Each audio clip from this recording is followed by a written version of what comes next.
Pagkatapos ng matagal na tahimik na usad po ng kaso sa pagitan ng Ripple at ng US SEC or Securities and Exchange Commission, may bago na namang pong galaw na tila magpapabago sa takbo ng laban. Isa pong dating abogado ng SEC na si Ginong Mark Fagel ang naghayag sa social media na si Ripple at ang SEC ay sabay na humiling sa korte na baguhin po ang relief order o ang ipinataw na parusa kaugnay ng XRP lawsuit. Ito ay hindi po basta-bastang galaw dahil nagkakaisa ang dalawang magkatunggali ng partido. Pero bakit nga ba nila gustong baguhin ang desisyon ng korte?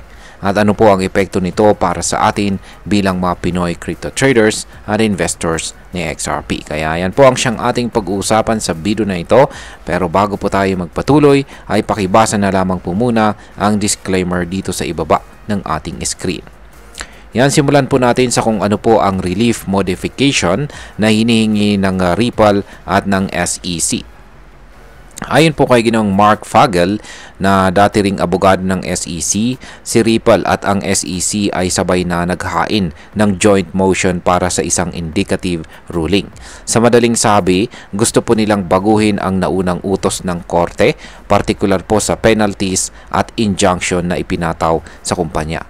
Ang relief modification ay isang legal na paraan upang ripasuhin ang naunang hatol. Sa kasong ito, ang layunin ay pagaanin po o baguhin ang parusang naipataw kay Ripple. Kasama na po rito ang $125 million penalty at pagbabawal sa kanila na muling maglabas ng unregistered securities. Nagbigay pa po ng dagdag na sulat ang Ripple para suportahan ang hiling na ito. Nilinaw nila na kahit matanggal ang injunction, susunod pa rin po sila sa batas. Ang gusto lang nila ay mailagay sila sa parehong posisyon ng ibang crypto companies na hindi po pinorsige ng SEC. Ngayon ay bakit po tila matagal ang pagresolba ng kasong ito? Maraming nagtatanong, hindi ba't may ruling na ang korte? Oo, may hatol na. Ayon po kay Judge Analisa Torres, napatunayan na si Ripple ay nagbenta ng daang-daang milyong dolyar ng unregistered XRP bilang securities. Kaya't sila ay pinatawan ng malaking multa at binawalan sa mga paglabag sa hinaharap. Ngunit ngayon, parehong si Ripple at ang SEC ay humihiling na baguhin ito. Ayon po kay Ginong Mark Fagel, hindi ang SEC ang nagpapabagal sa proseso. Sa katunayan ay tinutulungan pa raw nila si Ripple upang matanggal ang injunction. Ang dahilan po ng delay ayon sa ilang abogado tulad po ni Ginoong Bill Morgan ay dahil gusto talaga ni Ripple na tuluyang mabura ang restriction na ipinataw sa kanila. Kaya ang tanong, bakit biglang nagkakasundo ang dating magkaaway? Ayan. Ngayon ay pag-usapan naman po natin ang papel ng bagong pamunuan ng SEC sa isyong ito. Isa rin po sa mahalagang punto ay ang paglipas ng panahon. Ang kasong ito ay isinampa noong panahon pa ng administrasyon ni Pangulong Trump sa ilalim po ni Jay Clayton bilang SEC chairman. Ngayon ay si Ginong Gary Gensler, ngayon ay si Gary Gensler na ang namumuno sa SEC at may ibang direksyon ang kanyang enforcement policy. Kaya ayon po kay Ginong Fagel ay hindi na ang SEC ang nagpipilit na ituloy ang kaso. Sa katunayan ay tila gusto na rin nilang tapusin ito sa mas maayos na paraan. Sinusuportahan ito ng pahayag ni Ginong Bill Morgan na nagsabing the SEC is actually bending over backwards to help Ripple. Ngayon ay paano po na bago ng SEC appeal ang posisyon ni Ripple? Ayan, ayon po kay Ginong Bill Morgan, isang kilalang taga-subaybay ng kaso, ang pag-apela po ng SEC ang siyang nagbago sa pananaw ni Ripple. Kung hindi raw ito inakyat sa mas mataas na korte, malamang ay tinanggap na lang ni Ripple ang original na desisyon. Ngunit dahil po sa appeal, parang nabigyan ng lakas ng loob si Ripple na humiling ng mas pabor na kondisyon.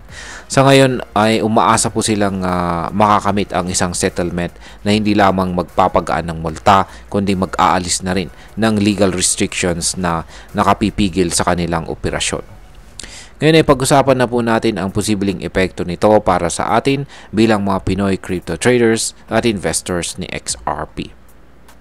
Ayan mga ka-crypto, malaki po ang epekto nito lalo na sa mga may hawak or interesado kay XRP.